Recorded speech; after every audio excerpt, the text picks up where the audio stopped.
आइन और आइन को साथ मिलाना है, तो हमारी आइन की छोटी शक्ल ये, और इसे थोड़ा सा इस तरह से बना के थोड़ा सा ऊपर ला के उसी के साथ वापस मोड़ के इसके बराबर से हमने इसे नीचे लेके आना है।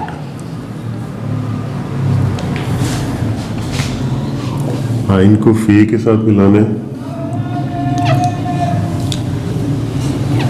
तो फे अगर हम अकेला लिखेंगे बेटा तो उसे अंदर से फिल करना है, लेकिन जब किसी लफ्ज़ के दरमियान में आ जाएगा ये, तो फिर इसे अंदर से खाली छोड़ना होगा आपको। आइन और काफ को मिलाना है, तो ये भी दरमियान में फिल करना पड़ेगा इसे। और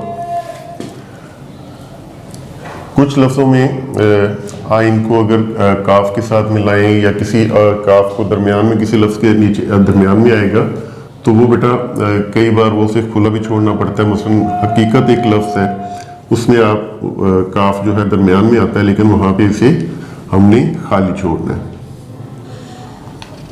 ये सी बना के पूरा आइन अलफ आ लिख के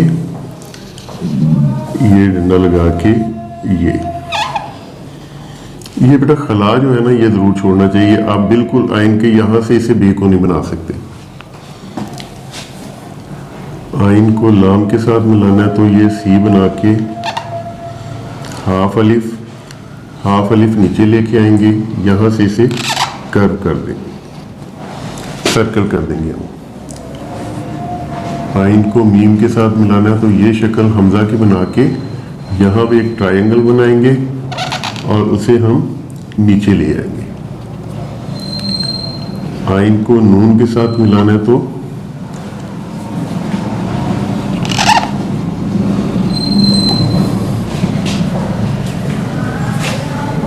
सब सर्कल जब भी खत्म करने बेटा ये एंगल आपका बनना चाहिए। हर एंगल में ये तकरीबन 60 का एंगल होता है बेटा, ये आपका इसमें बनना चाहिए। आप बिल्कुल इसे सर्कल को जब खत्म करते हो तो सीधा नहीं रख सकते, इसे थोड़ा सा राइट साइड को मोड़ना है आपने। वाव को अंदर से हमेशा फिल करना है।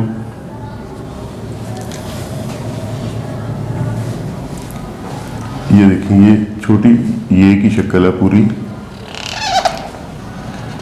इसका सर्कल थोड़ा सा कंपैरेटिवली दूसरे लफ्जों से थोड़ा सा विड्थ में कम होता है इसका।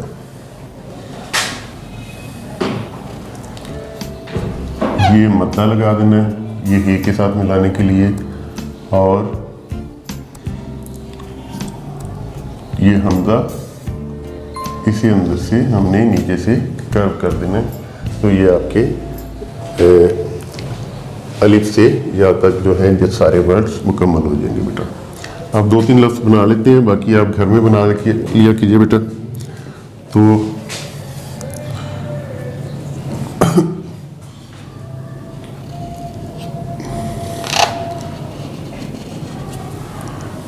इसके ऊपर अगर हम एक नुक्ता लगा दें, यहाँ पे रे लगा दें जो हमारा फर्स्ट लेसन था उसमें से, तो ये बन जाएगा बेटा गार। अलिफ मद्दा लगा दें इसके साथ, यहाँ भी एक नुक्ता लगा दें तो आगाज बन जाएगा।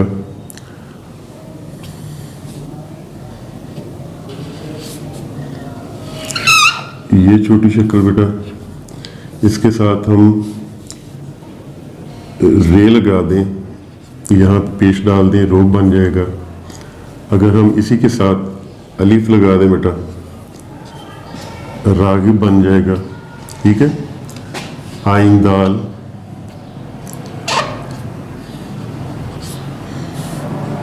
इसके साथ हम अलिफ वाव ए, ये हमारे तीनों लफ्ज़ हमने जो फर्स्ट लेसन हमारा बेसिक्स था वहाँ से लिए, तो ये एक पूरा लफ्ज़ बन गया।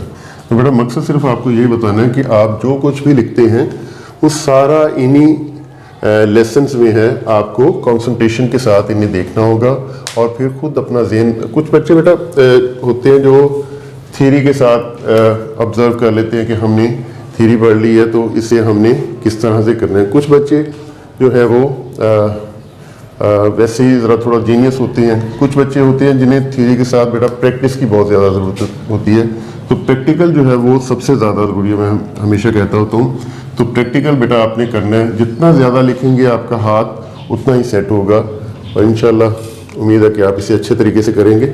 नेक्स्ट इंशाल्लाह फिर हम अगला लफ्ज़ करेंगे, तब तक के लिए बेटा खुदा हाफिज़।